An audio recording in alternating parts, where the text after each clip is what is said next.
কবিতাৰ শিৰোনাম সপোন সপোন হৈয়েই ৰ'ল। এদিনাখন হয়তো ময়ো এনেদৰে কাৰোবাৰ সপোন হৈ এইখন ধৰালৈ আহিছিলোঁ। পিতৃত্বৰ বা মাতৃত্বৰ গৌৰৱত কাৰোবাৰ বুকু ফুলি উঠিছিল পৰিয়ালৰ আন আন সদস্যবোৰৰো বুকু। আনন্দৰ বন্যাত উফন্দি উঠিছিল সকলোৰে মনবোৰ।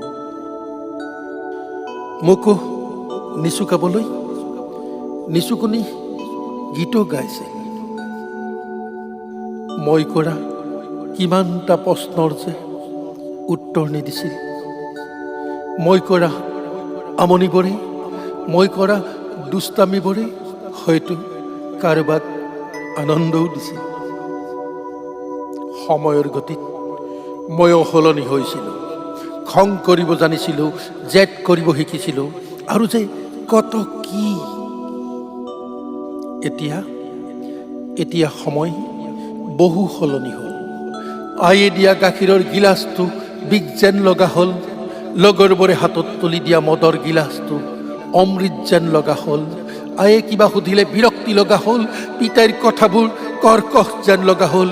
কাৰোবাৰ সপোন ভাঙি ধূলিসাৎ হ'ল।